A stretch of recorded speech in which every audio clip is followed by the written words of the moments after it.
Hello and welcome to our Smurf P video, and today we are looking at Mighty Morphin Power Rangers Pink, and the cover is half Kimberly and half the Pink Ranger. And then there's a cover on the back and it goes into a little bit of detail. There's some real praise to this series from IGN, Newsarama, AV Club and Comic Converse, and it has 6 issues in it.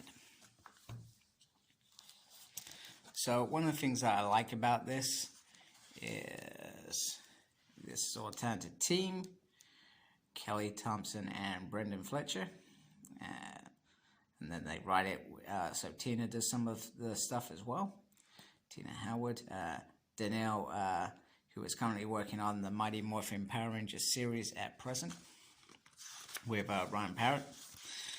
And then, so basically, first of all, we get this nice little introduction from Amy Jo Johnson, and I kind of actually really enjoyed reading this. I like introductions because she talks about why she became that character, Kimberly, what it meant to her, and how that has helped her in the future.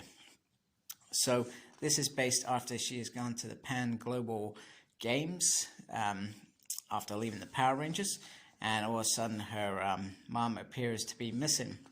So she goes to escape the land, and she grabs some kit. She's got a bow and a communicator, which is quite interesting, and she suits herself out like that. So she goes investigating, and she finds these creatures who are trying to kidnap this guy, who is called Surge. And she's got some coins, what she uses as a weapon, and then they escape. They become friends. Anyway, there's a bit of backstory about his sister who lives there, and he was in England, and he came back to find her, and I think maybe his dad, I can't remember. And they ran the bistro, and anyway, long story short, that's pretty much it for him for now. And Kimberly contacts Soren saying, Sang's amiss here and she needs help with the Power Rangers. And even though her powers shared with given to Catherine would notify the Power Sword, if Soren gives the Power Sword to her, she can use it. The only risk is that it feeds off Zordon, and if it's lost, Zordon is very vulnerable, and she becomes this Pink Ranger, semi-powered Pink Ranger, I guess is the word, in a kind of new little cool outfit, which I think is interesting and very cool.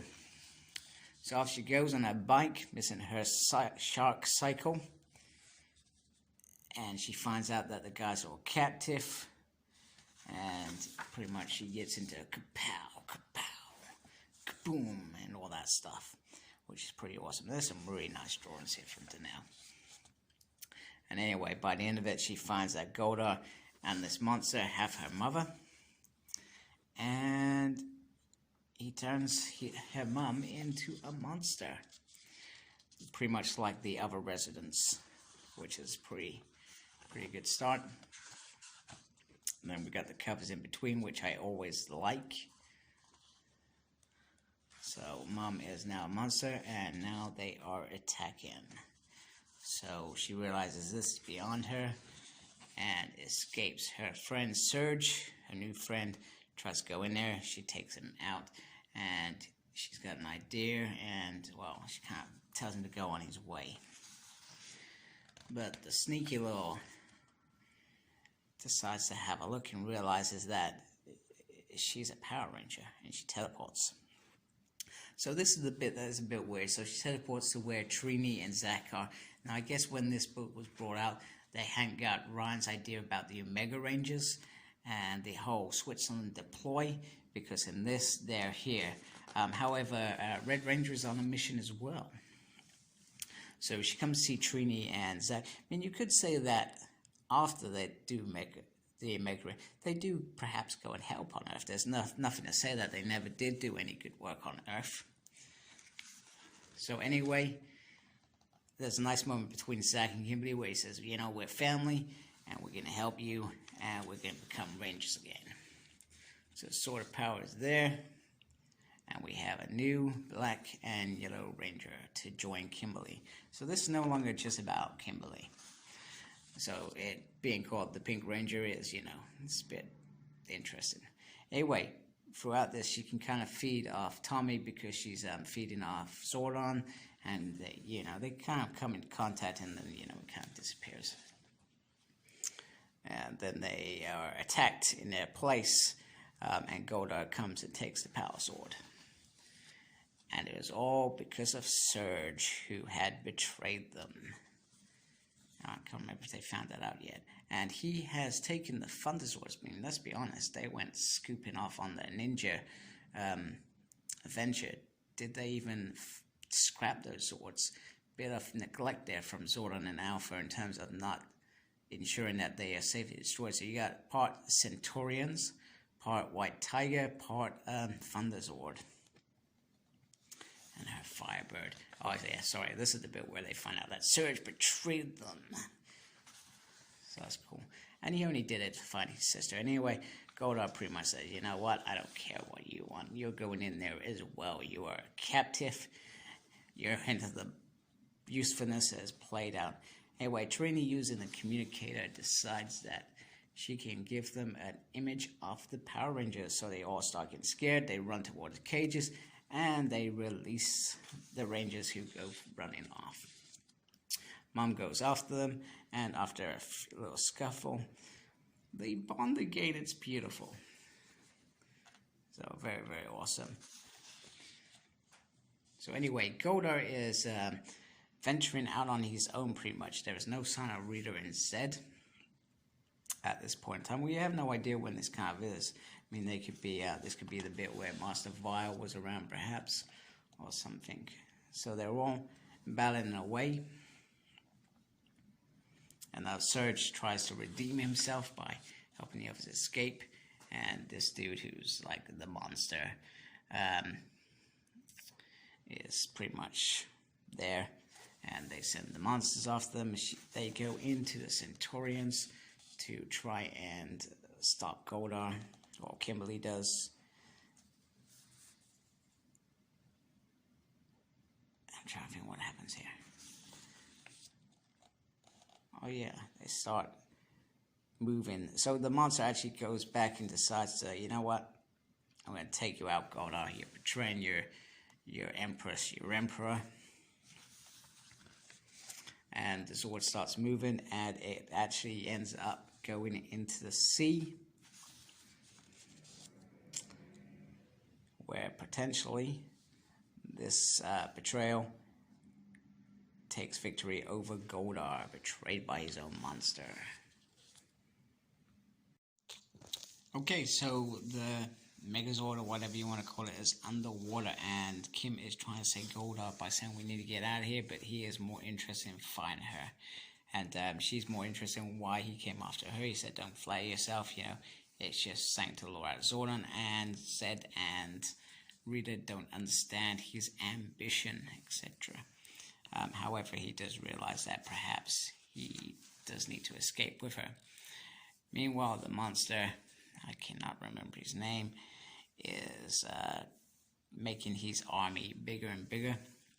And they're all working together, Surge and this new girl.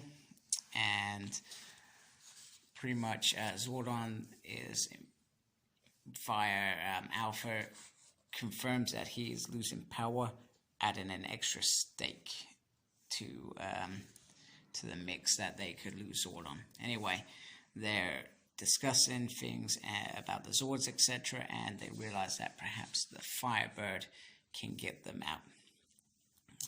And they do escape, and she grabs Goldar to come with them, and pretty much it is on, and he wants to destroy his enemy. He's had enough. However, when he doesn't get his way, he decides to escape, and Mother tries to grab him in, and he flies away. There was a little joke that he says that I'm not a coward, I wouldn't make an escape part a little bit earlier in the story, which I thought was ironic because he always ends up running away. Now this monster is not happy that there is a Firebird. He calls his Megazord back. And pretty much the Trident ends up, which is quite ironic because the creature's got a Trident, ends up taking the Firebird down. And they're all kind of going for it. And Goldar decides that he's going to destroy this monster because he doesn't want Zed and Rita to find out what's going on, and he escapes. Meanwhile, they're all talking about all the good that the non-humans do, and Alpha says that if we disconnect Zordon from the tube, they have 24 hours. They also can form a Power Ranger team. So Surge becomes the Blue Ranger, and what's the lady's name? Can't remember what her name is. Becomes a Red Ranger. And then Goldar teams up with them. So they're all trying to make traps, etc. And pretty much it's all on as the evil Zord is here, and he is very happy because all his people that he wants to destroy are there. Go into issue 5, chapter 5. Okay, so the monster is on the loose and Kimberly is in charge. Now, the monster is called Photo, the girl is called Britt, and the Zord is called Typhus. That's how I'm pronounced anyway. There's some lovely banter between Kimberly and Goldar. I actually kind of like him. Fine with these guys. It was like when Rito and Goldar were with Bulk and Skull. It was a lot of fun to see them in that position and not being the bad guys. So the Zord doesn't last very long, and Goldar's not going to last very long either. So Alpha sends in the Cycles, which can now fly, which is pretty cool, and they are on the assault of the team. The Zord. Goldar rescues Kim, and they are in the Zord, and then the Firebird joins the Zord, and then it's all down to Sarge keeping the villagers and the monsters in their traps ready. Zack almost buys it, but Kimberly saves him, and then they track down the monster who says, "Hey, you brought me a monster to control." However, Goldar gets there first. Kimberly intervenes, worrying that Goldar's going to end it, so they can't turn the villagers back. He says, I pretty much wasn't going to do that. The deal's a deal. We had good strategy, etc. So he turns all the monsters back to humans, and they are all starting to live happily ever after, which is quite nice. And this part of the issue flows. I love this bit. The monster, I've forgotten his name already. He wants to be a henchman. However, Goldar says, Kimberly, our deal's over. I respected you, but it's done. And Zack and Trina are getting it on, which is quite cool. And pretty much the other Rangers are in trouble. Now, Alpha says they got 12 hours. They can save them. Here are Tor and Titanus to help them. And you know what time that is? It's morphin time. Issue 6. Okay, so we finally see Serpentera again, and he's got a disruptor that has stopped the Rangers Megazord. And Rita and Zed are about to be victorious. They just need to destroy the Rangers now with their army of Zed putties. Now, we had Tegos in Series 3, so having the Zed putties in this was pretty cool. So anyway, it looks like they're going to get called out. However, Tor, Titanus, and Typhus come flying in for the rescue, much to the anguish of Rita. However, they've still got, they tell them that we're friends, and we're going to try and help you get your Zords back. So, first Tor tries to take on Serpentera. It gets quite damaged. However, Zack's okay, and Typhus they kind of encourage Serpentera to come straight towards it, which it is, at a speed. And Trina says, we're going to make this out of here as well. I love how they've got little sharp teeth on the putties.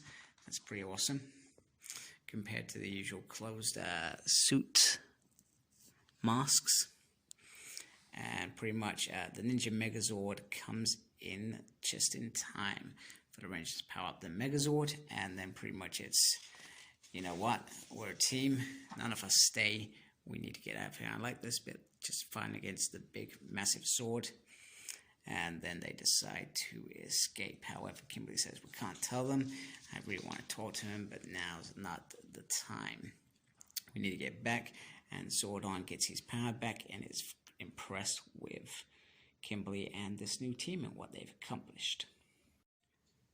So we start to end the story, and we hear that the Zords, Titanus and Tor, go back to their shuttle place, and there be some dissecting off this new mixed Zord, which is interesting, but it certainly leaves the door open for a return to this character. Zach and Trina are going to go to Paris, the city of love, and Kimberly comes to see her friends, and she learns that they want new things in life: study disaster planning, be an EMT, be heroes, but without being a Power Ranger. And I think she thinks about this, you know. People are moving on and being heroes without doing anything, where she's now a gymnastic champion. She's not really a hero, and I think she probably misses it. Anyway, she writes to Tommy. I was actually hoping that this was the love letter, that she decided that I worry about you, I can't be with you, so I'm going to make up this lie. I would have loved that. I think that would have been really, really cool. But it's not. It's something else. And it's about who she is and feeling guilty and feeling valid and what she does. And I guess leaving the Power Rangers, she starts feeling valid. So it's a nice little ending. And I love, got some little posters in the back of the different covers. There was quite a few, actually. I have the comics individually wrapped. Some of these I don't have, but there you can easily get some of these on eBay. Decent price. So if you're interested in the individual comics, I was happy just to get the set. So it's there's quite a few in here. Wow. Yeah. So Boom Studios, really nice story. A lot of fun. Detached from the main series, so I think that appeals to people. Just a nice little mini series to enjoy. So I liked it. I liked it a lot, actually, and I would love it if Boom Studio did a deluxe edition with the likes of Pink, Soul of the Dragon, Psychopath, the crossover with Justice League, or they could even do a hardcover of the crossovers, because now we got the Teenage Mutant Hero Turtle crossover. So I would like that. You know, that's 12 issues done, one book, simple. So like, comment, subscribe, follow me on Facebook. My page is SmurfP. Follow me on Twitter at SmurfP. No idea what I'm doing it by tweet and stuff. And as always, embrace the geekiness. Take care. Goodbye.